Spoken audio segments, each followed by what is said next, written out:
नमस्कार, आप सभी का स्वागत हेलो किसान में। मैं हूं मुकुल शर्मा।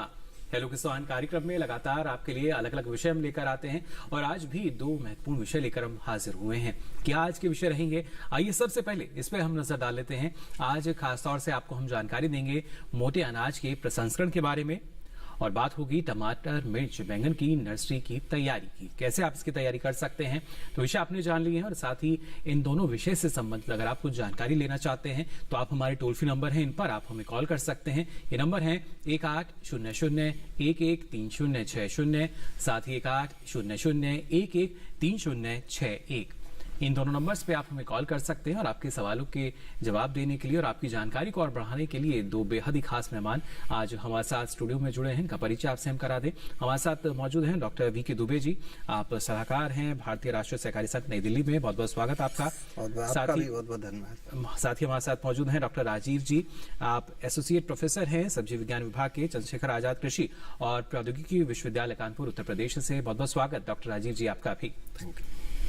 तो आज हमने आपको बताया कि हमारे साथ जो विशेषज्ञ हैं वो कौन रहेंगे और अपने आप में काफी महत्वपूर्ण होता है। ना सिर्फ हमने देखा हाल ही के, अगर कुछ सालों की बात की जाए, करीब 5 से 6 सालों की हम बात करें तो मोटे अनाज की खेती को लेकर किसानों का जो रुझान है वो अब काफी ज्यादा नजर आता है। और ना सिर्फ इसकी खेती बल्कि इसके प्रसंस्करण की भी अगर बात की जाए तो किसान जो है अब इस दिशा में तीव्रता के साथ आगे बढ़ रहे हैं, क्योंकि जो मुनाफा है वो दोगुना नहीं बल्कि उससे भी ज्यादा प्रसंस्करण के जरिए हमारे किसान को मिल पाता है। क्या स्थिति आप यहाँ डॉक्टर दुबे देखते हैं, किस तरह का बदलाव करीब 5 से 6 सालों की अगर हम बात करते हैं तो आपने देखा है इसमें? देखिए, भारत में दो बहुत मुख्य बातें हैं कि एक तो किसानों को अच्छी आय मिले, दूसरा जो उपभोक्ता है, जो उसका भोजन है, उसकी जो न्यूट्रिटिव वैल्यू है या जिनको हम कहें पोषक तत्व हैं, वो उचित मात्रा में और अच्छे मात्रा में मिले। तो आप देखते हैं कि जो हमारे मोटे अनाज हैं उनमें 2-3 अनाजों पे ही केंद्रित, गेहूं चावल पर ही लोग हो गए। लेकिन आप देखें जैसे मक्का है, आपका बाजरा है, जौ है, मिलेट्स हैं, ज्वार है, इनकी जो न्यूट्रिटिव वैल्यू आप देखेंगे और इसके मेडिसिनल वैल्यू अगर आप देखेंगे तो आप देखेंगे कि इनमें बहुत ज्यादा पोषक तत्व होते हैं और जो बीमारियों से तो लोगों को बचाते ही हैं, लेकिन इनकी लागत भी कम आती है अगर इसमें थोड़ा सा प्रसंस्करण किया जाए। यानी जो मूल संवर्धन की बात हम कर रहे हैं जिससे किसानों की आय दूनी होगी, उसके बारे में अगर हम सोचें तो किसानों को बहुत बड़ा फायदा इससे मिल सकता है अगर वो मोटे अनाजों की खेती करना शुरू करें। जी, मोटे अनाज, इनको देखिए हम पोषक अनाज अब कहते हैं, क्योंकि जैसा बताया यहाँ डॉक्टर दुबे ने कि हमारे स्वास्थ्य के लिहाज से काफी ये महत्वपूर्ण होते हैं और उतना ही ज्यादा महत्वपूर्ण है आर्थिक लिहाज से भी, क्योंकि लागत कम है और मुनाफा इसके जरिए आपको ज्यादा मिल सकता है। प्रसंस्करण के क्षेत्र में आगे बढ़ेंगे तो ये मुनाफा दोगुना नहीं बल्कि उससे भी ज्यादा होगा। इस बारे में विस्तार से आपको हम जानकारी देंगे, लेकिन पहले आइए नजर डाल लेते हैं इस खास रिपोर्ट पर।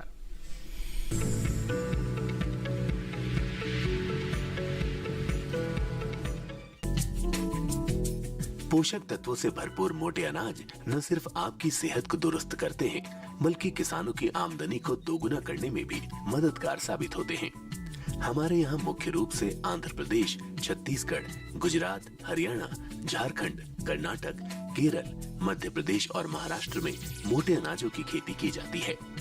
इनके अलावा ओडिशा, पंजाब, राजस्थान, तमिलनाडु, तेलंगाना, उत्तराखंड, उत्तर प्रदेश और पश्चिम बंगाल में भी मोटे अनाज उगाए जाते हैं। सरकार मोटे अनाजों की खेती और इसके प्रसंस्करण को बढ़ावा दे रही है। मोटे अनाजों में बाजरा, ज्वार, रागी, कांगनी, कोदो, कुटकी, चीना, सांवा, ब्राउन टॉप मिलेट, टेफ्र मिलेट और फोनियो मिलेट आते हैं। लोगों के खान पान की आदतों में आए बदलाव और स्वास्थ्य कारणों से मोटे अनाजों से बनाए जा रहे खाद्य उत्पादों की मांग भी तेजी से बढ़ रही है। ऐसे में मोटे अनाजों का प्रसंस्करण कर कई तरह के उत्पाद बनाए जा सकते हैं। जौ, बाजरा और रागी से बिस्किट, चिप्स और नमकीन बना सकते हैं। मोटे अनाज से छोटे बच्चों के लिए भी भोजन बनाया जा सकता है।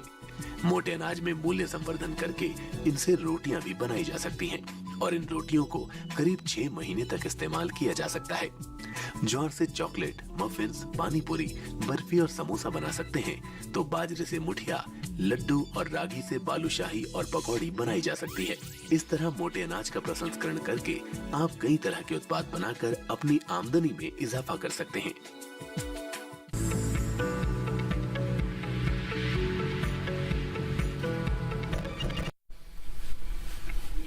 तो जाना आपने किस तरीके से आपकी जो आमदनी है उसमें आप इजाफा कर सकते हैं, और ये काफ़ी महत्वपूर्ण, ना सिर्फ जो कहते हैं लगातार फसल चक्र हमें अपनाना चाहिए, उस लिहाज से भी काफ़ी महत्वपूर्ण हो जाता है, और आर्थिक दृष्टि से तो और भी ज़्यादा महत्वपूर्ण है ही।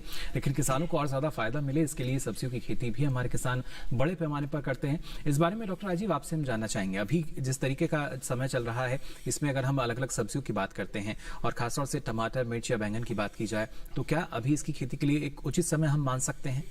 जी, ये आपने सही कहा, क्योंकि देखिए इस समय जो देश में जनसंख्या का दबाव जो है बढ़ता चला जा रहा है। तो उस बढ़ते हुए जनसंख्या के दबाव के लिए हमको जो पोषक तत्वों की जो सुरक्षा है वो हमारे लिए एक बहुत ही महत्वपूर्ण जिम्मेदारी है। और इस जिम्मेदारी को पूर्ण करने के लिए हम लोग वर्तमान समय में जो आजकल चल रहा है उसकी नर्सरी, विशेष रूप से मिर्च है, बैंगन है, टमाटर है, उनकी नर्सरी तैयार कर सकते हैं, ताकि हम लोग पोषक तत्वों की सुरक्षा जो है सुनिश्चित की जा सके। दूसरी एक और साथ यह है कि हमें जैसा जनसंख्या का दबाव बढ़ रहा है, ठीक उसी प्रकार हमारे प्रति इकाई क्षेत्रफल पर जो जमीन का टुकड़ा है उस पर भी दबाव बढ़ता चला जा रहा है। तो इसलिए सघनता और उसमें विविधता, ये इस कड़ी को पूरा करने के लिए भी हम लोग जो सब्जी है इनको उगा सकते हैं और सघनता फसलों की बढ़ा सकते हैं। बिल्कुल, देखिए जो जोत है वो लगातार छोटी होती चली जा रही है, और आज के समय में सघनता की बात हम करते हैं, एक तकनीक की खासतौर से बात की जाती है कि उसके अंतर्गत किस तरीके से आप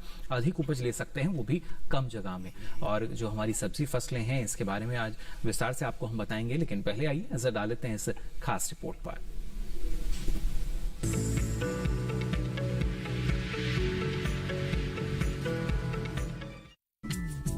खेत में रोपाई से पहले पौधों को नर्सरी में तैयार किया जाता है।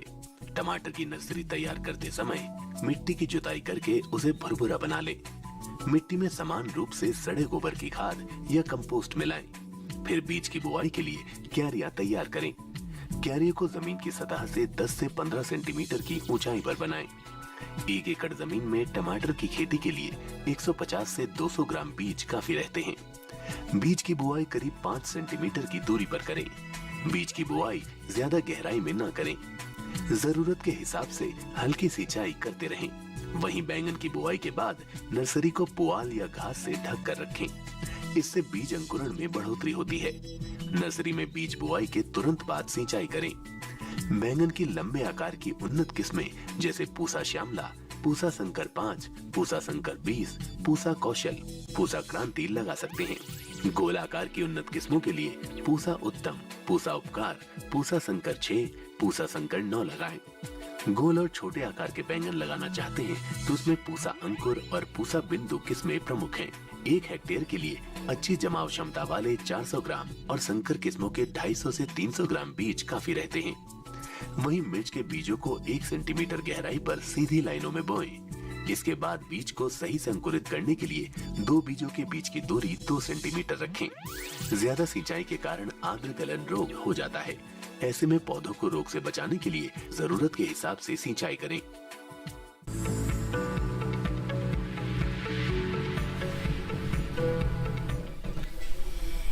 तो जाना आपने किस तरीके से जो हमारी ये सब्जी फसलें हैं, यानी टमाटर, मिर्च, बैंगन की बात की जाए तो कैसे ना सिर्फ अच्छी उपज इनकी लेनी है, बल्कि खासतौर से जो इसमें अलग अलग तरह के रोग या बीमारी आ जाती है उनसे भी हमें इसका बचाव करना होगा। यहाँ डॉक्टर दुबे, आपसे पहले हम जानना चाहेंगे, मोटे अनाज के प्रसंस्करण की हम बात कर रहे हैं, लेकिन इसकी खेती की अगर बात की जाए तो रकबे में हमने देखा इजाफा हुआ है। और जब बात आती है प्रसंस्करण की, तो सबसे पहले किसान ये जानना चाहता है कि प्रसंस्करण की उसको जानकारी कहाँ से मिल सकती है, क्योंकि इसमें मुनाफा है, किसान करना भी चाहता है, लेकिन जानकारी के अभाव में नहीं कर पाते। कहाँ से इसकी जानकारी जो है या प्रशिक्षण है वो किसानों को मिल सकता है?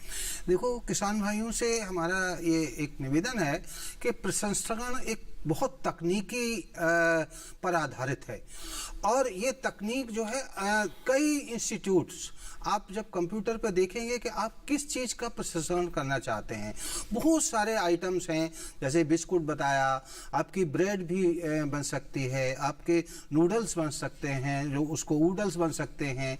बहुत सारे आइटम्स अभी मार्केट में आ गए हैं कि जिनके आप प्रसंस्करण कर सकते हैं। अब आपको क्या चीज़ बनानी है उसके आप आप कंप्यूटर पे जाएंगे तो स्किल ट्रेनिंग से बहुत सारे सेंटर्स जी। खुल चुके हैं। यानी पहले हमें इसका चयन करना होगा कि हमारी रुचि किस में है, उसी के आधार पर हम प्रशिक्षण ले। एक दर्शक डॉक्टर साहब हमारे साथ जुड़ चुके हैं, इनका सवाल ले लेते हैं। उत्तर प्रदेश से हमारे साथ फोन लाइन पर जुड़े हैं। बहुत बहुत स्वागत आपका हेलो किसान में। क्या जानकारी लेना चाह रहे हैं? मैं ये जानना चाह रहा था, जैसे ज्वार की खेती है, ऐसी कोई किस्म आती है जिसपे नीलगाय या पंछी कम लगते हैं, चिड़िया कम लगती हो?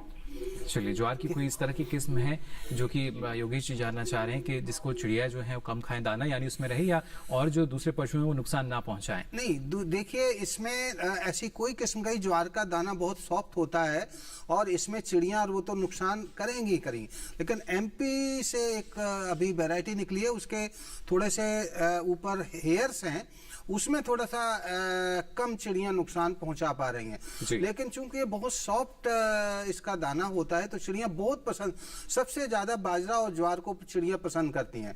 तो इसमें आपको ह्यूमन से जो उपाय हैं, जैसे हम पहले करते थे वो करते हैं, कुछ ट्रेप भी लगा देते हैं, जिसको ट्रेप कहते हैं, चमकीले वो होते हैं बाउंड्री के आसपास, तो उससे भी चिड़ियां दूर रहती हैं। तो इस तरीके का उपाय आपको करना पड़ेगा। बिल्कुल, तो देखिए किस तरह का उपाय जो है वो आप कर सकते हैं। और खासतौर से यहाँ डॉक्टर राजीव आपसे भी समझना चाहेंगे, जब नर्सरी की हम बात करते हैं, किस तरीके से नर्सरी हमें तैयार करनी है, कितना फायदा किसानों को मिलता है नर्सरी के जरिए अगर वो जो पौधे तैयार करते हैं? तो देखिए, जैसे हमको बहुत अच्छी फसल लेनी है जो बहुत उत्पादकता दे सके और किसानों की आर्थिक स्थिति को सुदृढ़ कर सके, तो उसमें स्वस्थ नर्सरी का एक बहुत बड़ा योगदान है। वैसे भी कहा जाता है कि किसी भी काम को यदि करना है, यदि उसकी ठीक से शुरुआत कर दी जाए तो यह माना जाता है कि लगभग आधा काम संपूर्ण हो गया है। नर्सरी चूंकि एक शुरुआत की कड़ी है और इसका बहुत बड़ा अहम रोल आता है उत्पादकता बढ़ाने के लिए या प्रति इकाई क्षेत्रफल से उत्पादकता प्राप्त करने के लिए। तो नर्सरी दो तरीके से, एक तरीके से तो यह है कि हम उत्पादन फसलों को बढ़ा सकती है, दूसरा यह है कि नर्सरी एक वर्तमान समय में एक ऐसी महत्वपूर्ण कड़ी है, इसको अपनाकर एक स्वरोजगार की जो बात आती है, वो भी जो ग्रामीण युवक है या स्कूल ड्रॉप आउट है जिन्होंने शिक्षा बीच में छोड़ दी है, वो भी प्रशिक्षण लेकर जो है इसको रोजगार के रूप में भी अपना सकते हैं। क्योंकि आजकल संरक्षित ढांचों के अंतर्गत हम लोग बहुत अच्छी स्वस्थ नर्सरी तैयार करते हैं। चलिए, इसकी तैयारी लेकिन कैसे करनी होगी इसके बारे में जानकारी आपसे लेंगे। एक दर्शक हमारे साथ जुड़ चुके हैं, नंदस्वरूप मिश्रा जी हमारे साथ जुड़े हैं बाराबंकी उत्तर प्रदेश से, एक नियमित दर्शक हमारे। नंदस्वरूप जी, क्या जानकारी लेना चाह रहे हैं? नमस्कार जी, नमस्कार। मैं जानना ये चाहता हूँ कि गर्मी के मौसम और बरसात का मौसम आने वाला, इसमें जो नर्सरियां तैयार करते हैं उनमें कौन सी सावधानी बरतनी चाहिए? जी, दूसरी चीज, अच्छी नर्सरी तैयार करने के लिए भूमि का चुनाव किस हिसाब से करना चाहिए? चलिए, बिल्कुल, देखिए यही सवाल हम भी यहाँ डॉक्टर साहब से जानना चाह रहे थे। मैं चाहूंगा डॉक्टर राजीव जानकारी आप दें कि किस तरीके से हम चयन करना चाहिए भूमि का नर्सरी के लिए, और जो बारिश की स्थिति ये बता रहे हैं कि अगर ऐसे में आती है तो कैसे हम सावधानी बरतें? मिश्रा जी का बहुत अच्छा सवाल है, बहुत ही महत्वपूर्ण है, इसलिए क्योंकि यदि आपने भूमि का चयन ठीक नहीं किया तो फिर जो है एक अच्छी स्वस्थ नर्सरी हम लोग तैयार नहीं कर पाएंगे। जहां तक भूमि की बात है तो उसमें दोमट या बलुई दोमट भूमि नर्सरी के लिए सर्वोत्तम मानी जाती है। लेकिन मैं यहाँ पर यह भी बताना चाहूंगा, यदि किसान के पास में इस प्रकार की कोई मिट्टी नहीं है और फिर भी उसको सब्जी की खेती करनी पड़ रही है, तो वो ये कर सकते हैं कि जो भारी मिट्टी है, भारी मिट्टी में 2 किलोग्राम बालू प्रति वर्ग मीटर के हिसाब से अपनी मिट्टी में मिला सकते हैं, तब उसको हम नर्सरी की बुआई कर सकते हैं। जहां तक उसके स्थान के चयन की बात आती है तो इसमें 3-4 चीजों का विशेष ध्यान रखना चाहिए। एक तो ऐसी स्थान पर करें जहां पर जल भराव न हो, क्योंकि यदि जल भराव होगा, उचित जल निकास का उसमें व्यवस्था नहीं बनी होगी, तो जरा सा पानी भरने से ही जो पौध है, नर्सरी है, उसमें जैसे कि आर्द्र गलन एक जो रोग आता है भयंकर रूप धारण कर सकता है। तो इसलिए जल भराव वाली स्थान हमको नहीं चुनना चाहिए। काफी महत्वपूर्ण कि जगह ऐसी हो कि वहां पे जो पानी है वो जमा ना हो। और भी सावधानी आपसे जानेंगे यहाँ राजीव। एक और दर्शक फिलहाल जुड़े हैं जाना उत्तर प्रदेश से, बहुत बहुत स्वागत आपका हेलो किसान में। क्या जानकारी लेना चाह रहे हैं? हेलो जी, धीरेन्द्र जी। जी, सवाल। बोल रहे जी जी सर, मेरा ये सवाल कहा कि जो वेज की जो उन्नत किस्में हैं जो उन्नत किस्मों की जानकारी चाहिए थी, और इसके लिए क्या जलवायु होनी चाहिए जिससे अधिक का जो हो और आमदनी भी अच्छी हो। जी, मिर्च की जो उन्नत किस्म है वो आप जानना चाह रहे हैं? हाँ, और साथ में साथ इसकी जलवायु। चलिए, बिल्कुल। डॉक्टर राजीव क्या जानकारी देना चाहेंगे? जालौन उत्तर प्रदेश से जानना चाह रहे हैं धीरेन्द्र जी। हाँ, द्विवेदी जी, हमारे पास जो संस्थान है पूसा विशेष रूप से बहुत अच्छे और नए बीज उन्होंने तैयार किए हैं। यदि हम लोग टमाटर की बात करें तो पूसा हाइब्रिड 2 है, पूसा हाइब्रिड 4 है, पूसा हाइब्रिड 8 है। ये तीनों प्रजातियां पूसा संस्थान द्वारा विकसित की गई है। किसान भाई इसका चयन कर, इसकी बुआई कर बहुत अच्छी पैदावार प्राप्त कर सकते हैं।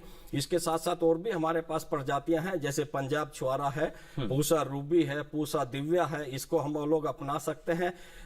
आप ही के क्षेत्र के आसपास एक बहुत अच्छी प्रचलित वैरायटी है, चूंकि जालौन में उसका काफी एरिया भी है, वो आजाद टमाटर 6 है, जो बहुत अच्छी पैदावार देती है, उसको भी अपना सकते हैं। मिर्च में भी कोई खास प्रजातियां हैं यहाँ? हाँ जी, मिर्च में भी जो है जो पंतनगर कृषि विश्वविद्यालय द्वारा 2 प्रजाति विकसित की गई है, जो किसानों के बीच में बहुत लोकप्रिय है, जिसको पंत मिर्च 7 और पंत मिर्च 56 कहते हैं। और एक है पूसा ज्वाला और पूसा सदाबहार। पूसा ज्वाला तो किसानों के बीच में इतनी लोकप्रिय है कि किसान भाई इसको पसंद करते हैं। देखिए, उन्नत जो किस्में हैं, जो प्रजातियां हैं, उनकी जानकारी आपको होनी चाहिए, और क्षेत्र अनुसार भी कभी कभी जो प्रजातियां हैं वो काफी लाभ हमारे किसान को देती हैं। तो ये जरूरी कि आप अपने क्षेत्र के अनुसार ही जो प्रजातियां हैं उनका चयन करें। आगे भी आपको हम यहाँ जानकारी देंगे, लेकिन फिलहाल वक्त हो चला एक छोटे से ब्रेक का। जल्द हाजिर होंगे, आप बने रहिए दूरदर्शन किसान पर।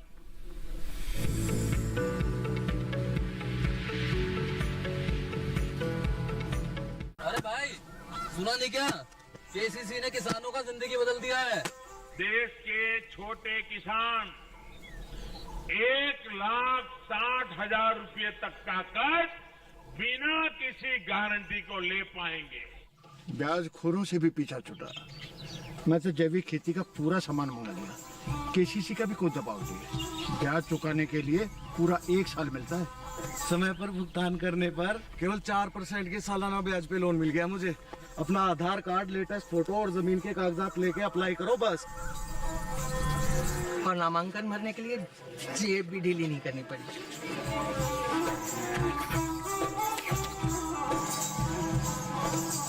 चाचा, उधार चुकाने के 24 घंटे के बाद उतने ही पैसे वापस निकाल सकते हैं। केसीसी ने किसानों की जिंदगी वाकई बदल दी है। तो आप भी किसान क्रेडिट कार्ड अपनाएं और सहजता से ऋण पाएं।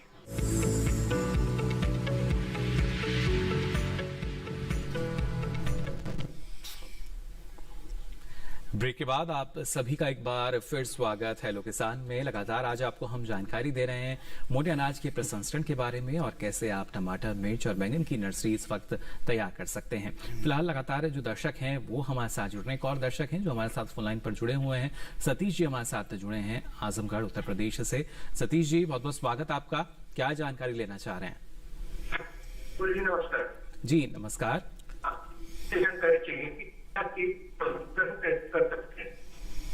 जी, मोटे अनाज के प्रसंस्करण के बारे में आप जानकारी लेना चाह रहे हैं? हाँ सतीश जी, देखिए आप वहाँ पर कृषि विश्वविद्यालय या जो कृषि विज्ञान केंद्र है, आप वहाँ जाके संपर्क करेंगे कि आप किस चीज का प्रसंस्करण करना चाहते हैं, आप बनाना क्या चाहते हैं। तो इस तरीके से आपको अलग अलग सेंटर पूरे देश में है, स्किल ट्रेनिंग सेंटर्स हैं, और आपको जो है बहुत ज़्यादा जैसे जानकारी चाहिए तो जो आपका पूसा में भी होते हैं, कृषि विश्वविद्यालय में भी ट्रेनिंग्स होती है। जैसे आपके बिस्कुट बनाना है या ब्रेड बनाना है या आपके दूसरी चीज़ें हैं जैसे बच्चों के न्यूट्रिटिव फूड बनाना है, इससे। लेकिन एक बात आप थोड़ा सा हमारा सतीश जी ध्यान करिए कि जब 2 तरीके के ऑर्गेनाइजेशन आप इस्टेब्लिश कर सकते हैं, एक तो अकेले बनाना है और एक ग्रुप में काम करना है। तो जब अकेले बनाने के लिए इसका मतलब आपको बहुत बड़ी लागत लगानी पड़ेगी, बहुत बड़ा, क्योंकि आपको कंपटीशन भी मार्केट में करना है, आपको ब्रांडिंग भी करना है। तो ऐसा अच्छा ये हो कि आप ग्रुप एक्टिविटीज करें, चाहे तो एफपीओ बनाएं या कोऑपरेटिव सोसाइटी बनाएं, या फिर जो है एफपीओ दोनों में भी रजिस्टर्ड हो सकता है आपका कंपनी एक्ट में भी हो सकता है, कोऑपरेटिव एक्ट में भी हो सकता है। और इसमें आपको सरकार ने जो माननीय प्रधानमंत्री जी ने 10,000 एफपीओ खोलने का जो वो रखा है, उसमें बहुत सारा फाइनेंशियल सपोर्ट भी है, यानी आपको वित्तीय सहायता भी सरकार के माध्यम से मिलेगी अगर एफपीओ, क्योंकि अकेले में किसान की ब्रांडिंग और मार्केटिंग और क्वालिटी तीनों करना, इसमें काफी बड़ा इन्वेस्टमेंट होता है। तो इसलिए हमारी राय यह है कि आप पूरी जानकारी करके ही आप इसको शुरू करें। और आपको कुछ वो है, कोई डाउट है तो आप हमारे वो नोट करिए कि मैं भारतीय कृषि अनुसंधान परिषद तो है ही, लेकिन जो सहकारी समिति, राष्ट्रीय सहकारी समिति जो है दिल्ली में आपको मिलेगा। NCY के नाम से भी अगर आप लेटर डाल देंगे तो आपको क्या जानकारी चाहिए वो आपको जानकारी आपको उस संबंध में मिल जाएगी, किस तरीके की प्रसंस्करण आप चाहते हैं। जी बिल्कुल, ये काफी महत्वपूर्ण सारी जानकारी देखिए आपको मिल सकती है। और दर्शक लगातार हमारे साथ जुड़ रहे हैं अलग अलग जगहों से, और भी जो दर्शक हैं उनके सवाल हम यहाँ शामिल करेंगे। फिलहाल यहाँ डॉक्टर राजीव आपसे भी हम समझना चाहेंगे, जैसा आपने बताया, और अभी यहाँ हम बात कर रहे थे कि कितना महत्वपूर्ण हो जाता है कि किसान जो है इस बात को समझे कि प्रसंस्करण के फायदे उसको कैसे मिल सकते हैं। और भी सवाल आपसे हम जानेंगे, लेकिन जो दर्शक हैं वो भी हमारे साथ जुड़ रहे हैं। एक और दर्शक फिलहाल फोन लाइन पर जुड़े हुए हैं। बहुत बहुत स्वागत आपका हेलो किसान में। क्या जानकारी लेना चाह रहे हैं रामनिवास जी? जी नमस्कार। जी नमस्कार। जी मैं ये पूछ रहा हूँ, मैं झुंझुनू राजस्थान से बोल रहा हूँ जी।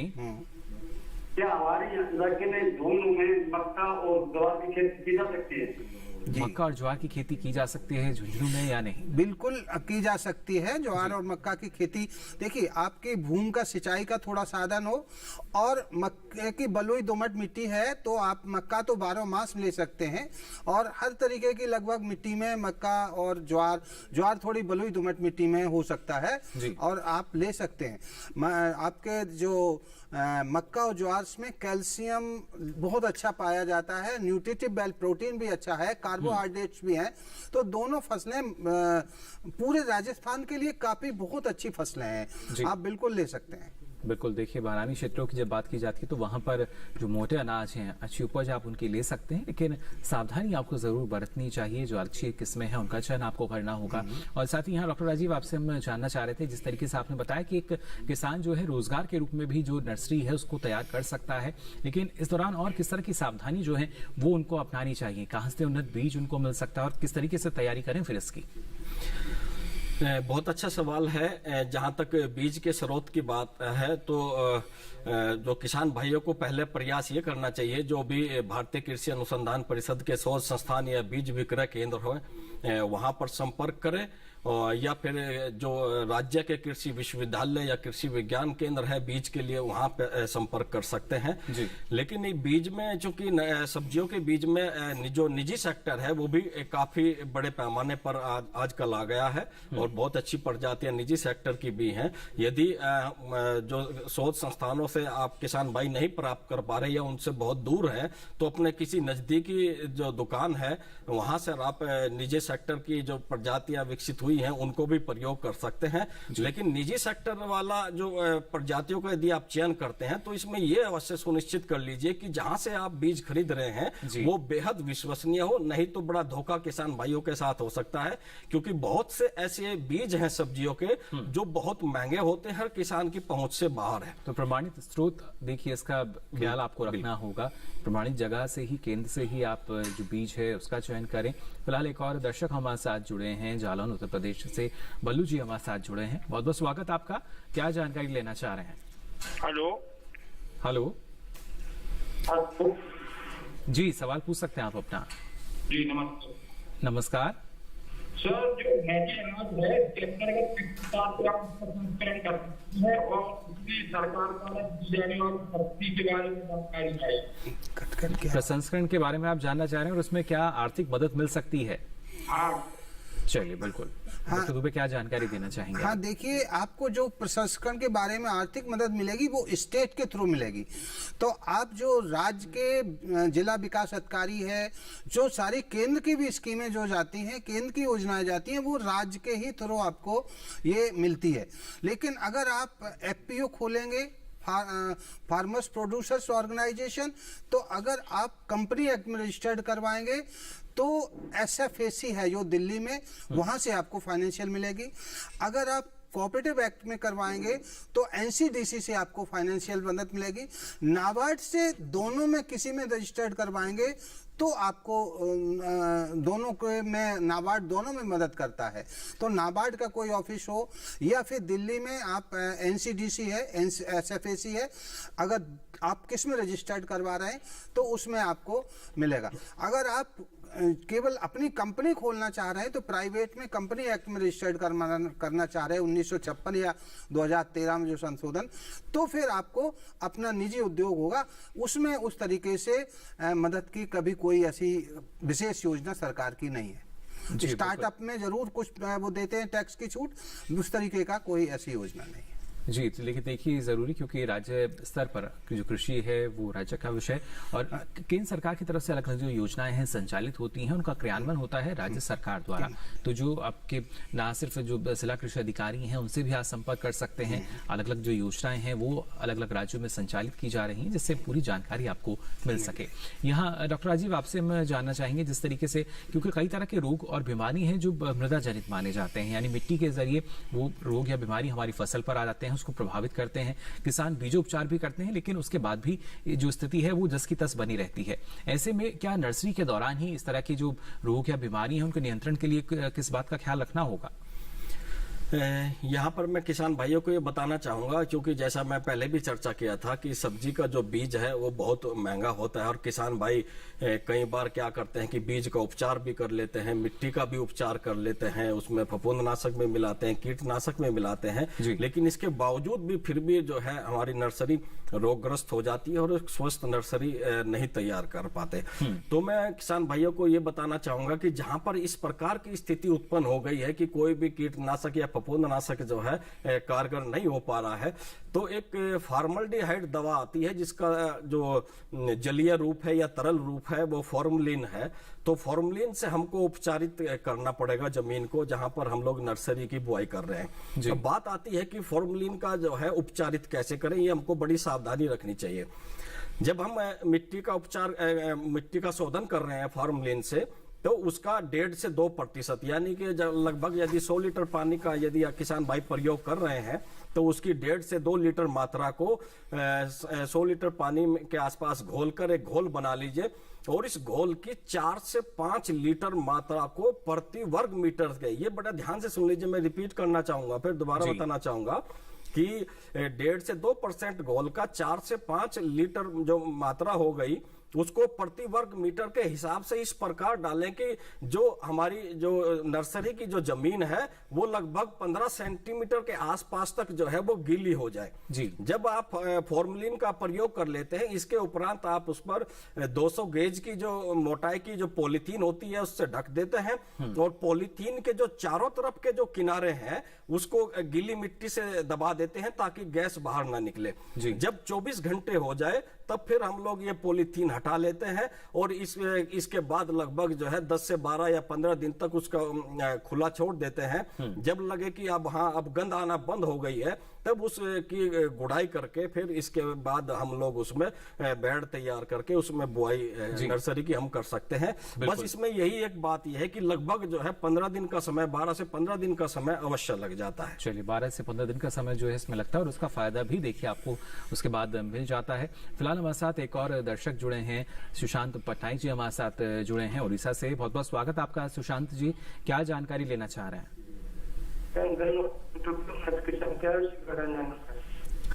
जी, मैं चाहूंगा अपना सवाल आप एक बार दोहरा दें। बैंगन और टमाटर की उन्नत किस्म क्या जी, टमाटर और बैंगन की नर्सरी के बारे में जानकारी लेना चाह रहे हैं। उसकी उन्नत किस्म क्या है? जी, शायद ये कह रहे हैं कि नर्सरी हम लोग कैसे तैयार जी, उसकी तैयारी कैसे कर सकते हैं? हाँ पटनायक जी, मैं आपको बताना चाहता हूँ, सबसे पहले तो जहाँ पर नर्सरी तैयार कर रहे हो वहाँ की बहुत ही अच्छे से गुड़ाई करके, जुताई करके, जो घास फूस है वहाँ का बिल्कुल हटाकर साफ कर देना चाहिए। उसमें कोई कंकड़ पत्थर जैसा कोई ना हो, फसल या खरपतवार के कोई अवशेष न हो, उसको हाथ से बीन के, फावड़े से, खुरपी की सहायता से सब बाहर कर देने चाहिए। इसके बाद फिर आप जो है वहां पर प्रति वर्ग मीटर के हिसाब से 10 ग्राम डीएपी और 2 किलोग्राम गोबर की खाद। यदि गोबर की खाद नहीं है तो आप वर्मी कंपोस्ट प्रयोग कर सकते हैं। तो फिर वर्मी कंपोस्ट की दशा में आप 500 ग्राम वर्मी कंपोस्ट को प्रति वर्ग मीटर के हिसाब से आप मिट्टी में मिला दीजिए और मिला देने के बाद लगभग 10 से 15 सेंटीमीटर की उठी हुई बेड आप इस पर बना दीजिए। और इस बेड की लंबाई जो एक आदर्श लंबाई मानी जाती है वो ये मानी जाती है कि 3 मीटर की लंबाई रखें और चौड़ाई लगभग जो है 2.5 से 3 फीट जो है उसकी चौड़ाई रखें, ताकि हम उन पर सुविधा अनुसार जो बाकी बाद के जो कृषि क्रियाएं हैं उसको हम लोग कर सके। तो इस प्रकार आप नर्सरी तैयार करने के बाद आप उन पर बुआई कर सकते हैं। बिल्कुल, तो देखिए किस तरीके से आप बुआई कर सकेंगे। फिलहाल हमारे साथ उत्तराखंड से जुड़े हैं एक दर्शक चंदन जी, बहुत बहुत स्वागत आपका भी। क्या जानकारी लेना चाह रहे हैं? हेलो जी चंदन जी, सवाल पूछ सकते हैं आप अपना। हाँ, मैं ये पूछ रहा था ना सर जी, मैं इधर अल्मोड़ा डिस्ट्रिक्ट में रहता हूँ, मैं पहाड़ एरिया में हूँ, लेकिन हमारे यहाँ बंदरों का जो है बहुत ज्यादा आतंक है जी। तो हमारे यहाँ रागी की फसल होती है, मोटे अनाज की। रागी हो गया, इस समय धान हो गया, मिर्ची हो गई, बैगन हो गया और कई प्रकार की सब्जियां भी होती हैं जी। तो ये है कि हमारे यहाँ जो है बंदरों का बड़ा आतंक है। मैं तो बहुत परेशान हो गया हूँ, जो कि मैं इतनी सब्जियां लगा रखी, इतनी फसल बो रखी है, मेरी सब फसल जो है नष्ट हो चुकी है जी। तो ये जो नुकसान होता है इससे कैसे बचा जाए ये आप जानना चाह रहे हैं? हाँ, बचा जाए। नहीं तो ये जंगली जो हमारे बंदर जो आते हैं, ये बाहर से छोड़े गए हुए बंदरों हैं, इन्होंने बहुत आतंक कर रखा है। एक भी फसल है यूज में नहीं है, सब नुकसान हो गया। इसके उपाय सोच रहा हूँ, पूछना चाह रहा हूँ मैं। चलिए बिल्कुल, देखिए किस तरीके से बचाव कर सकते हैं, क्योंकि कभी कभी जो किसानों के सामने समस्या आ जाती है डॉक्टर दुबे। हालांकि आज के समय में जो नए नए स्टार्टअप्स आ रहे हैं, जो एंटरप्रेन्योर्स आ रहे हैं, वो कुछ आधुनिक तरह के जो यंत्र हैं, उपकरण हैं, वो बना तो रहे हैं, कारगर भी वो हो रहे हैं, लेकिन क्या जानकारी आप यहाँ देना चाहेंगे? देखिए, ये जो आपके उत्तराखंड में ये जंगली जानवर भी बहुत सारे नुकसान भी कर रहे हैं। और मेनली आपने जो बंदर का बताया, ये हमें पहले भी बहुत सारी सूचनाएं मिली हैं। और इसकी रोकथाम के लिए फुट, मतलब आप समझो 3-4 फुट और ऊपर से जो छलांग लगा के वो ना निकल पाए, तो इस तरीके से लगा देंगे। और पेड़ अगर किनारे हैं तब तो वो आएंगे ही आएंगे, लेकिन अगर पेड़ किनारे नहीं है तो इससे थोड़ा बहुत बचाव हो जाता है। कांटे में अगर जरा सा भी एक बार उलझते हैं तो बंदर थोड़े से डर जाते हैं। और आपके रागी की फसल, क्योंकि रागी आज के देश में बहुत उपयोगी है और उसके जो आपके कैल्शियम की मात्रा है रागी में, मैं समझता हूँ सारे जितने भी न्यूट्रिएंट्स आपके हैं उसमें 1-2 छोड़ करके आपको लगभग 344 mg, मतलब ऐसे समझिए इतना रागी का मिल जाती है उस रागी में। तो इस सबसे अच्छा कैल्शियम का ये स्रोत है, तो इसकी बहुत उपयोगिता। इसकी आपके जो MSP है वो भी सरकार ने बढ़ाई है। तो आप थोड़ा सा मतलब रात में बंदर ज्यादा नुकसान करते हैं, दिन में तो आप रखा भी लेते हैं, तो थोड़ा सा यही करें, रात में भी 1-2 दिन वो करें तो हो सकता है। अदरवाइज इसका कोई वैसा उपाय नहीं है सरकार की तरफ से, जो कि मार भी नहीं सकते। चलिए बिल्कुल, ये बेहद जरूरी कि किस तरह से आप इसके लिए कोई सावधानी बरत सकते हैं, पूरी निगाह रख सकते हैं, क्योंकि हल्की सी भी लापरवाही हुई तो शायद जो नुकसान की स्थिति आप बता रहे हैं वो आपके सामने आ सकती है। लेकिन इसके बचाव के लिए थोड़ा सा और सजग जो है वो हमें होना होगा। आगे भी हमारे जो विषय हैं उसके बारे में आपको विस्तार से हम जानकारी देंगे। फिलहाल यहाँ वक्त तो चला एक और छोटे से ब्रेक का, जल्द हाजिर होंगे। आप बने रहिए दूरदर्शन किसान पर।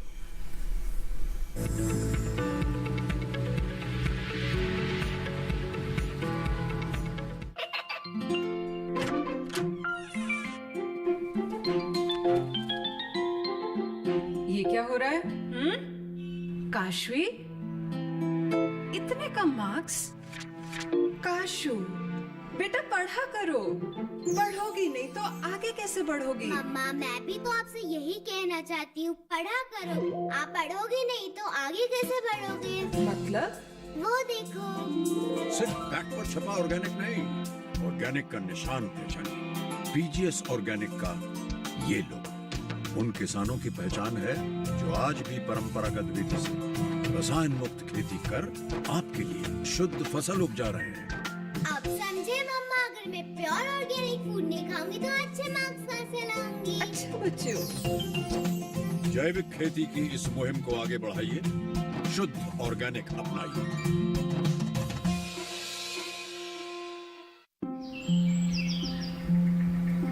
अरे अरे अरे क्या कर रहा है? इधर इधर इधर हम बोल रहे हैं तेरे बीजू का। पुतला बोल रहा है? हाँ, पक्षियों से तो हम खेत को बचा लेते हैं, पर इन घातक रसायनों से कैसे बचाएं? मतलब? देख बेटा, तू जो ये अंधाधुंध रसायन मिलाता है ना, मिट्टी की सेहत बिगड़ने लगी है। और जब माटी ही कमजोर पड़ जाएगी तो उपज कैसे सेहतमंद होगी? हाँ? अरे पहले ऐसा नहीं था। पूछना अपने बड़े बुजुर्गों से, कैसे फसल लहलहाती थी, शुद्धता झलकती थी। हाँ, माटी भी तंदुरुस्त और लोग भी। अरे पहली वाली बात कहाँ? पर अब तो सब यही डाले हैं। अभी लाखों जागरूक किसान परंपरागत विधि से फसल उगा रहे हैं, खर्चा कम और उपज की कीमत भी बेहतर पा रहे हैं। ठीक है भाई, मैं भी आज से जैविक खेती शुरू करूंगा।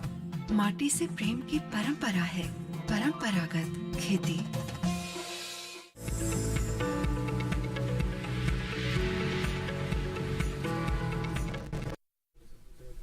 ब्रेक के बाद आप सभी का एक बार फिर स्वागत है हेलो किसान में। लगातार आपको हम जानकारी दे रहे हैं टमाटर, मिर्च और बैंगन की नर्सरी के बारे में और साथ ही मोटे अनाज के प्रसंस्करण के बारे में भी। फिलहाल एक दर्शक और हमारे साथ जुड़े हैं हिसार हरियाणा से। सतवी जी, बहुत बहुत स्वागत आपका। क्या जानकारी लेना चाह रहे हैं? जी डॉक्टर साहब, मैं ये पूछना चाहता था जी, काला धान जो है इसकी औसत क्या है? जो काला धान है उसके बारे में आप जानना चाह रहे हैं, उसकी गुणवत्ता कैसी होती है? हाँ, कैसी औसत है जी, पैदावार कितनी है प्रति एकड़ बताओ। और ये दूसरी बात ये है, इसका भाव लगभग क्या रह जाता है? चलिए बिल्कुल। कितनी, और सबसे पहले ये भी डॉक्टर दुबे महत्वपूर्ण हो जाता है, क्या हमारे जो कृषि वैज्ञानिक हैं या सरकार द्वारा इसकी संस्तुति की गई है या नहीं काले धान के लिए, और किस तरीके से अगर किसान इसको अपनाता है तो उनको लाभ मिल पाए? हाँ, देखिए काले धान की न्यूट्रिटिव वैल्यू बहुत अच्छी है, उनका वो अच्छा है और इसकी डिमांड भी बहुत अच्छी है। और ये भी एक जो मिलेट्स हैं उस मिलेट्स में इनको भी सम्मिलित करने की बात है कि काले धान के जो है वो करें। तो आप काले धान के ज़्यादातर आपने देखा होगा कि आप बहुत बड़ी खेती इसकी नहीं हो रही है, लेकिन आपको पैकेट में इसकी वैल्यू काफ़ी अच्छी मिल रही है। तो आप, लेकिन इसकी पैदावार थोड़ी अभी उस धान से काफ़ी कम है। और इसमें अगर आप केवल बगैर खाद के अब जैसे नेचुरल फार्मिंग हो रही है, जो आपके बायो फर्टिलाइजर से आप उगाएंगे तो इसकी कीमत आपको बहुत ज्यादा मिलेगी। तो इससे जो पैदावार आपकी कम होती है तो वो आपका लाभ उससे ज्यादा होगा अगर आप इसको ऑर्गेनिक फार्मिंग से आप करेंगे। आप कर सकते हैं, बहुत अच्छा इसका है। कुछ प्रांतों में इसका काफी अच्छा परिणाम सामने आया, बहुत अच्छा परिणाम अच्छा आ रहा है जी। साथ ही यहाँ डॉक्टर राजीव, आपसे भी हम जानना चाहेंगे, क्या जो टमाटर, मिर्च या बैंगन की नर्सरी की बात कर रहे हैं, तो क्या इनकी नर्सरी भी हमारे जो किसान हैं जो जैविक खेती करते हैं या प्राकृतिक खेती के तौर पर इसकी भी वो कर सकते हैं खेती? हाँ, बिल्कुल सही कह रहे हैं। जैसे कि पिछले कुछ वर्षों से सरकार के निरंतर सकारात्मक प्रयास के कारण जो है देश जैविक खेती की ओर अग्रसर है और निरंतर जो है जैविक खेती के अंतर्गत क्षेत्रफल बढ़ता चला जा रहा है। तो ऐसी दशा में हम लोगों को ऐसे विकल्प ढूंढने होंगे भूमि शोधन का विशेष रूप से, कि जिसमें हमको कोई रसायन का प्रयोग न करना पड़े। इसके लिए यह आवश्यक है कि जैसे विशेष रूप से मई जून के महीने में जब जो तापमान है 40 डिग्री सेंटीग्रेड से ऊपर जाता है, तो ऐसे समय पर आप उस क्षेत्र में जहां पर आप उस भूमि के टुकड़े पर जहां पर आप नर्सरी उगा रहे हैं, एक हल्की सिंचाई कर दीजिए। हल्की सिंचाई करने के बाद उस क्षेत्र को आप 200 गेज मोटाई के जो पारदर्शी पॉलीथीन आती है, जिसके पॉलीथीन के आर पार हम लोग देख सकते हैं, तो वो एक 200 गेज की पारदर्शी पॉलीथीन उसके ऊपर बिछाकर और उसके किनारे को गीली मिट्टी से जो है दबा दीजिए, ताकि अंदर की गर्मी बाहर न निकल पाए। तो इसको फिर ऐसा करने के बाद लगभग 5 सप्ताह तक आप उसको इसी प्रकार आप छोड़ दीजिए और 5 सप्ताह बाद अपना पॉलीथीन हटाकर जो है आप उस पर क्रिया, अपना जो कृषण क्रिया है, कृषण क्रिया करिए। ये जो है हमारी एक उसको हम लोग सोरीकरण एक कहते हैं, मृदा का सोरीकरण। ये एक सोयल सोलराइजेशन है जिसमें बिना किसी कृषि रक्षा रसायनों के प्रयोग किए भूमि का बहुत अच्छे से शोधन होता है और आगे जो भी नर्सरी आप इसमें उगाएंगे उसमें किसी भी प्रकार के कीट या रोगों का आक्रमण नहीं होता है। तो बिल्कुल देखिए किस तरीके का लाभ आपको मिल सकता है। फिलहाल हमारे साथ एक और दर्शक हैं, फोन लाइन पर जुड़े हैं, ज्ञान सिंह जी जुड़े हैं बठिंडा पंजाब से। बहुत बहुत स्वागत आपका, क्या जानकारी लेना चाह रहे हैं? ज्ञान सिंह जी, आवाज मिल पा रही है आपको? हेलो, पंजाब से हमारे साथ फोन लाइन पर जुड़े हैं, कोशिश हम करें कि आवाज जो है हम तक पहुंच सके। हेलो ज्ञान सिंह जी, आवाज मिल पा रही है आपको? चलिए, फिलहाल संपर्क जो है वो ज्ञान सिंह जी के साथ हमारा नहीं हो पा रहा है। यहाँ देखिए, ना सिर्फ जो हम सब्जी की बात करते हैं, जो हमारी सब्जी की फसलें हैं, इसके साथ साथ मोटा अनाज वो भी महत्वपूर्ण होता है। डॉक्टर दुबे, जानना चाहेंगे आपसे, जिस तरीके से किसान अगर प्रसंस्करण की दिशा में आगे बढ़ता है, उसके बाद जो विपणन की जानकारी उसे नहीं हो पाती या पैकेजिंग की जहां तक हम बात करते हैं, तो किस तरीके से अलग अलग क्षेत्रों में आगे बढ़ सकता है वो इनमें? क्योंकि ना सिर्फ खेती उन्होंने कर ली बल्कि स्टॉक भी है अगर अच्छा, कैसे इस दिशा में आगे बढ़े फिर? देखिए, सबसे बड़ी बात है कि हर चीज की योजनाबद्ध तरीके से आपको व्यवस्था करनी है जी। कि अगर आप प्लानिंग शुरू से ही प्लानिंग करेंगे कि आप एक ग्रुप फार्मिंग पहले करेंगे कि सब लोग मिलकर के कोई एक फसल को, जिसको हम क्लस्टर बेस्ड फसल कहते हैं, उसको उगाएंगे। और दूसरा बात यह है कि ऑर्गेनिक फार्मिंग करेंगे। तो अभी सरकार ने जो नेचुरल फार्मिंग में, इसमें बहुत बड़ी सब्सिडी भी सरकार पर हेक्टेयर दे रही है। उपज तो हो गई, ठीक है, लेकिन उसकी जो है सब्सिडी भी दे रही है बहुत सारा, तो इस वजह से आपको उसका लाभ होगा।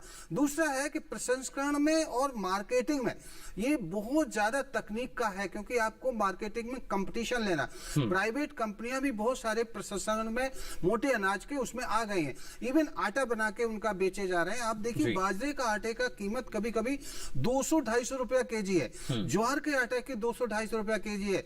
जौ के आटे का बहुत डिमांड है। जौ के आटे में चूंकि मैग्नीशियम होता है, मैग्नीशियम और किसी उसमें नहीं होता, तो बहुत ज्यादा आपके जौ के आटे के मैग्नीशियम के बाद उसके बाद जो ब्लड प्रेशर है वो कंट्रोल करता है, तो जौ के आटे की बहुत डिमांड है। तो ये साधारण प्रसंस्करण भी अगर आप हमारे किसान अपनाएंगे, उसके बाद जो चीजें बनाना है, जैसे बिस्कुट बनाना है या चाइल्ड फीड बनाना है बच्चों के लिए, या वैसे डिब्बा बंद कुछ फीड बनाना है, तो वो बहुत बड़ी। लेकिन अब सिंपल प्रसंस्करण भी देंगे तो मार्केट में आपको कंपटीशन लेना है। कंपटीशन के लिए आपकी पहले तो पूरा प्रोडक्शन से कैसे कर रहे हैं वो पूरी डिटेल, फिर ब्रांडिंग के बाद एक लाइसेंसिंग भी होता है कि आपका ये जो न्यूट्रिटिव है, जो नेचुरल फार्मिंग है, आप में कोई फर्टिलाइजर नहीं डाला, इसका लाइसेंस भी लेना है। तो उसमें आपको ग्रीन उसका लाइसेंस मिलेगा कि आपके इसमें कोई खाद नहीं पड़ी हुई है।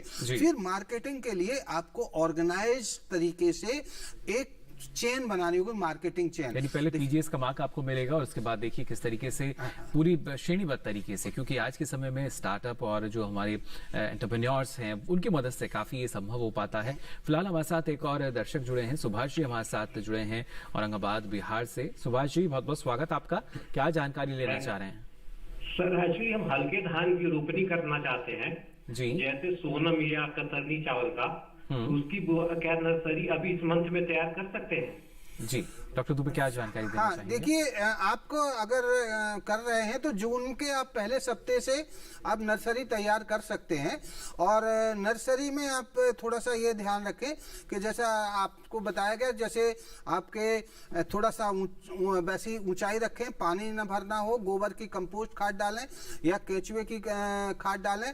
और कोशिश ये करें कि अगर आपको जो बेसिक खाद है, रासायनिक खाद न लगा के आप वैसी खाद लगाएंगे जो आपके जैसे नीम की खली है या आपके जो इसकी खली है, केक है, सरसों की, उसको भी आप उपयोग कर सकते हैं। बोन मील है, हड्डी के, इससे क्या आपके कीड़े और बीमारियां दोनों कम लगेंगी। जब आप यूरिया डालते हैं तो एकदम पौधा बढ़ता है, मुलायम हो जाता है। जैसे ही मुलायम होता है तो इंसेक्ट भी और जो है दूसरे बीमारियां भी उस पर करते हैं, उनका प्रकोप यानी ऐसे में ज्यादा हो सकता है। तो ज्यादा होता है। अगर कंपोस्ट डालेंगे तो उसमें बहुत सारे करीब 17-18 न्यूट्रिएंट तो पता है वो मिल जाते हैं, लेकिन उसमें करीब 51 न्यूट्रिएंट्स होते हैं। तो आप कोशिश ये करें कि नर्सरी में रासायनिक खाद कम डालें और उसके दूसरे जो आप विकल्प हमारे पास है उनका चयन करना उपयोग ज्यादा करें। चलिए बिल्कुल। साथ ही डॉक्टर राजीव आपसे भी समझना चाहेंगे, क्योंकि काफी महत्वपूर्ण होता है कि जो हमारी पौध है वो स्वस्थ रहे, जिसके जरिए अच्छी पौध अगर मिलेगी तो अच्छी उपज आने वाले समय में उसके बाद हमें मिल पाती है। लेकिन क्या अभी जिस तरह का मौसम की परिस्थितियां, और इस दौरान हम देखते भी हैं कई जगह तेज हवाएं चलती हैं, आंधी की स्थिति रहती है, ओलावृष्टि हो जाती है, तो उस लिहाज से क्या हमारे पास जो किस्में मौजूद हैं उन्हीं किस्मों का चयन किया जाए या कुछ और भी विकल्प हमारे पास?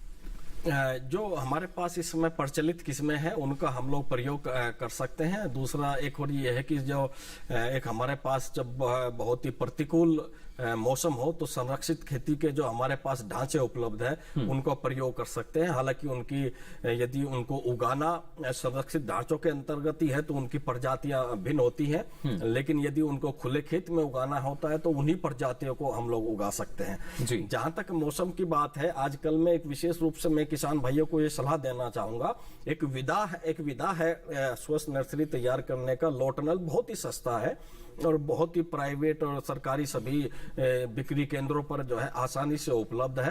तो लो टनल एक आते हैं। लो टनल वो कोई बहुत विशेष चीज नहीं है, जिसमें एक सरिया का आधा एक भाग उसका बना रहता है अर्धचंद्राकार, और उसको जो हमारे बेड बनाते हैं तो बेड के जो समानांतर है 2-3 फीट की दूरी पर वो सरिया लगा देते हैं और इसके ऊपर फिर पॉलीथीन और नेट, एक जो नेट होता है इंसेक्ट प्रूफ नेट या कीट अवरोधी जो जाल कहते हैं उसको हम लगा देते हैं। लेकिन जब इस प्रकार की यदि नर्सरी तैयार कर रहे हैं तो विशेष रूप से ध्यान रखें कि ये 7 मीटर लंबी रखें, क्योंकि 7 मीटर की लंबाई के आसपास का ही हमारे पास लो टनल होता है। तो लो टनल का 2.5 फीट चौड़ी रखें जी, यानी हम कर सकते हैं, लेकिन इसका जो आधारभूत एक ढांचा आप बनवा रहे हैं उसकी जानकारी भी आपको होनी चाहिए, और उसके लिए आप जो आपके निकटतम कृषि वैज्ञानिक हैं, कृषि विज्ञान केंद्र में या कृषि विशेषज्ञ हैं, उनसे आप सलाह ले सकते हैं। आगे भी आपको हम जानकारी देंगे इन दोनों विषयों के बारे में, लेकिन यहाँ रुक रहे हैं एक और छोटे से ब्रेक के लिए। जल्द हाजिर होंगे, आप बने रहिए दूरदर्शन किसान पर।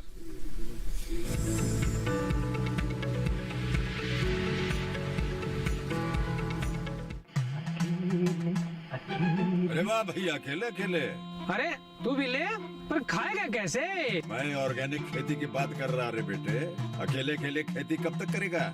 मतलब गांव में 20-25 किसानों का समूह बना के पंजीकरण करवा ले, फिर सरकारी ट्रेनिंग भी मिलेगी और मुफ्त जैविक बीज खाद भी।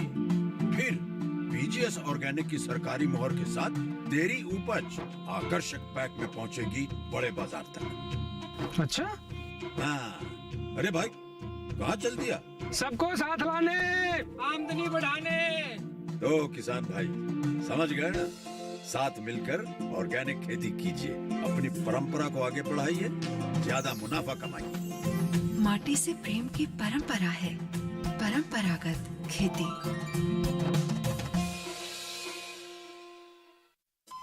अरे सुन तो। मुझे क्या सुनाना चाहते हो? जो सुनाओ मेरे स्वतन को। किसको? अरे वही तुम्हारा मोबाइल फोन जिससे सुबह शाम दिन रात चिपके रहते थे और कहते थे किसान कॉल सेंटर से बातें हो रही हैं। अच्छा ये बात है। हाँ क्यों, क्या हुआ? अब बात नहीं होती क्या? अब तो झट से बात हो जाती है। ऐसा क्या? हाँ, अब तो ज्यादा लाइनें और खास तकनीक के कारण खेती के माहिरों से तुरंत बात हो जाती है। और अगर कभी लाइन व्यस्त हो तो अपनी समस्या फोन पर रिकॉर्ड करा दो, वहाँ से फोन आ जाता है और समस्या के हल का मैसेज भी आ जाता है। ये देखो आ गया।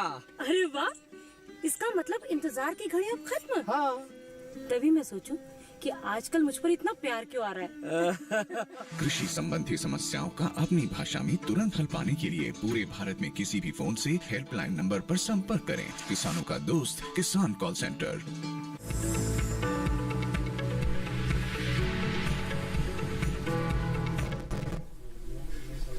ब्रेक के बाद आप सभी का एक बार फिर स्वागत हेलो किसान में। फिलहाल एक और दर्शक हमारे साथ जुड़े हुए हैं, नईमुद्दीन जी हमारे साथ जुड़े हैं झांसी उत्तर प्रदेश से। बहुत बहुत स्वागत आपका।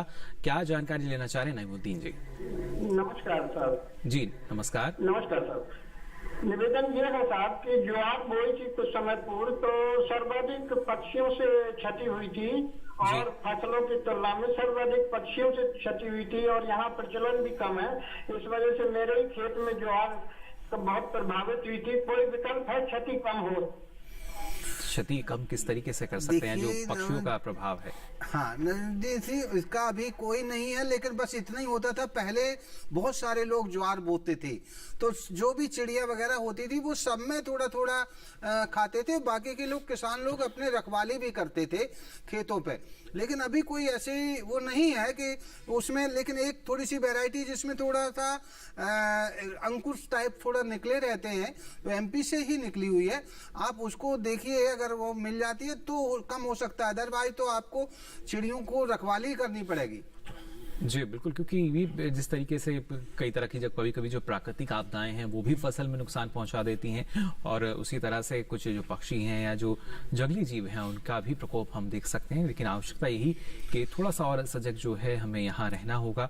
साथ ही यहाँ डॉक्टर राजीव, आपसे हम जानना चाहेंगे, हमने बात की कि किस तरीके से टमाटर, मिर्च और जो बैंगन की नर्सरी है उसको हम तैयार कर सकते हैं, लेकिन ये नर्सरी कितने दिन में तैयार हो जाएगी? यानी जो हमारी पौध होगी उसकी रोपाई हम कितने दिन में कर सकते हैं? बहुत ही महत्वपूर्ण सवाल है, क्योंकि यदि आपने सभी क्रियाएं नर्सरी के अंतर्गत बहुत अच्छे से की और उसका समय पे उसका रोपाई नहीं किया, तो उसका एक अच्छा जो रिजल्ट है, अच्छा परिणाम जो है हमारी मुख्य फसल पर नहीं आएगा। यद्यपि कितने समय पे किया जाए ये आपके फसल प्रबंध और जो जिस तरीके से आप नर्सरी उगा रहे हैं उस पर निर्भर करता है। लेकिन सामान्य तौर पर यह माना गया है कि 24 से लेकर 28 से 30 दिन के बीच में जो है इनकी नर्सरी रोपाई के लिए तैयार होती है। जी, यहाँ पर एक चीज मैं बताना चाहूंगा कि कभी भी किसान भाई घने बीज न डाले। बीज के एक बीज से दूसरे बीज का जो फासला है वो कम से कम 1 सेंटीमीटर का अवश्य रखें, जिससे एक स्वस्थ पौध तैयार हो। और स्वस्थ जो है खेत में, जितनी स्वस्थ होगी पौध, खेत में उसका स्थापना उतनी ही अच्छी होगी और उसका आपका पैदावार पर सीधा आपका असर पड़ेगा। जी बिल्कुल, देखिए इस बात का ख्याल रखना होगा। और साथ ही डॉक्टर दुबे, जो हमारे किसान हैं जो पोषक तत्वों के प्रसंस्करण से जुड़े हैं, यानी खासतौर से जो हमारा मोटा अनाज है इसको लेकर जो काफी सजग रहते हैं हमारे जो किसान हैं पोषक अनाजों को लेकर, वो किस तरह की सावधानी रखें? क्योंकि जो कई उत्पाद हैं, अब पहले हम सिर्फ आटे तक सीमित थे, लेकिन अब ना सिर्फ कुकीज की बात की जाए या जो दूसरे उत्पाद हैं वो हम तैयार करते हैं, घरेलू बाजार में भी पहुंचाते हैं, तो वैश्विक बाजार में भी जाता है। हाँ। ऐसे में किस तरह की सावधानी रखें? हाँ, हमारे किसान भाइयों को ये थोड़ा सा सुझाव है कि एक तो वो जो भी फसल उगाएं उसमें एक ग्रुप में उगाएं, क्योंकि अकेले अगर आपका बहुत कम प्रोडक्शन होगा, कम उत्पादन होगा, मार्केट में भी जाएंगे तो उसका आपको बाजार नहीं मिलेगा। अगर ज्यादा लोग अगर उगाते हैं तो हो सकता है व्यापारी आपके वहीं आके, आपके गांव या क्षेत्र में ही आके आपका पूरा वो माल अच्छे रेट पे खरीद लेता। लेकिन यदि आप प्रसंस्करण भी करना चाहते हैं तो सब मिलकर के एक छोटी सी यूनिट भी लगा सकते हैं, क्योंकि एक ये उत्पादन इकाई लगानी पड़ेगी और आप एसएमई से आपको जो है उसकी प्रशिक्षण भी लेना पड़ेगा कि किस तरीके से हम कौन सी मशीन लगाएं, किस तरीके से करें, उसका रिपेयर कैसे करेंगे। तो आप प्रशिक्षण लेकर के आप सब ग्रुप में भी एक्टिविटी, चाहे वो सेल्फ हेल्प ग्रुप भी हो सकता है, अगर नहीं करना तो रजिस्टर्ड नहीं करवाना बहुत ज्यादा, तो आप सेल्फ हेल्प ग्रुप में 20 लोग मिलकर के भी एक लगा सकते हैं। कोऑपरेटिव सोसाइटी भी बना सकते हैं। मैंने बताया कोऑपरेटिव सोसाइटी केंद्र में भी रजिस्टर्ड हो सकती है और राज्य में भी हो सकती है, दोनों तरीके से हो सकती है। आप एफपीओ, फार्मर्स प्रोड्यूसर्स, जो माननीय प्रधानमंत्री जी ने 10,000 का उसको लक्ष्य रखा है, वो इसी के लिए रखा कि प्रसंस्करण से हमारे किसानों की आय बढ़े, और उसके लिए उन्होंने कुछ सब्सिडी और इस तरीके से वित्तीय सहायता भी दी जा रही है। बिल्कुल, और उसके साथ ही जो खाद्य प्रसंस्करण मंत्रालय है उसकी तरफ से भी देखिए आपको जो आर्थिक मदद है वो दी जाती है। लेकिन ये जानकारी आप तक पहुंचना बेहद जरूरी कि किस तरीके से आपको ना सिर्फ जानकारी मिल सकती है बल्कि आर्थिक जानकारी जो है, आर्थिक सुरक्षा के तौर पर जो है किसान को किस तरीके से मदद तक पहुंचाई जा सकती है, मुहैया की जा रही है, ये भी जानकारी होगी तो हमारे जो किसान हैं और बढ़ चढ़कर प्रसंस्करण की दिशा में आगे बढ़ेंगे। और साथ ही जो किसान सब्जियों की खेती करते हैं, टमाटर, मिर्च या बैंगन, या इसके अलावा भी जो दूसरी सब्जियां लेते हैं, उसकी नर्सरी भी तैयार करके अपनी आमदनी को बढ़ा सकेंगे। फिलहाल आज यहाँ डॉक्टर वी के दुबे जी और साथ ही डॉक्टर राजीव जी, आप दोनों ने इतनी महत्वपूर्ण जानकारी हमारे दर्शकों के साथ साझा की, इसके लिए आप दोनों का बहुत बहुत आभार। आपका भी बहुत बहुत धन्यवाद। तो जाना आप सभी ने ना सिर्फ मोटे अनाज के प्रसंस्करण के बारे में बल्कि टमाटर, मिर्च और बैंगन की नर्सरी आप कैसे तैयार कर सकते हैं। अब चलिए हमारा जो कल का विषय रहेगा उसके बारे में आपको हम जानकारी दे दें, जिससे पहले से ही आप अपने सवाल तैयार कर सकें। कल बात करेंगे भिंडी की खेती की और साथ ही आपको जानकारी देंगे अनानास की खेती के बारे में। अगर आप अपना कोई सवाल या सुझाव हम तक पहुंचाना चाहते हैं तो आप हमारी ईमेल आईडी नोट कर सकते हैं। हमारी ईमेल आईडी है hellokisan2015@gmail.com। इसके माध्यम से आप अपना सवाल या सुझाव हम तक पहुंचा सकते हैं। साथ ही फेसबुक के जरिए भी आप हमसे जुड़ सकते हैं। आपको हिंदी में टाइप करना होगा फेसबुक पर जाकर हेलो किसान, और यहाँ भी आप अपना सवाल या सुझाव लिखकर छोड़ सकते हैं। अब बारी है आखिरी लेकिन सबसे महत्वपूर्ण विकल्प की। आप डीडी किसान कॉल सेंटर का नंबर नोट कर सकते हैं। नंबर है 1800-113060। सोमवार से शनिवार सुबह 6 से रात के 10 बजे तक ये लाइन खुली है। इन पर भी आप अपना सवाल दर्ज करा सकते हैं। और आपको बता दें, अब ये सारी जानकारी आप देख सकते हैं डीडी किसान के यूट्यूब चैनल पर भी। इसके लिए आपकी टीवी स्क्रीन पर जो QR कोड दिखाया जा रहा है, इसे आप स्कैन करें, जिसके बाद आप पहुंचेंगे यूट्यूब चैनल पर, जहां ये सारी जानकारी अब आप कभी भी कहीं भी ले सकेंगे। फिलहाल आज के लिए हेलो किसान में बस इतना ही। दीजिए इजाजत, नमस्कार।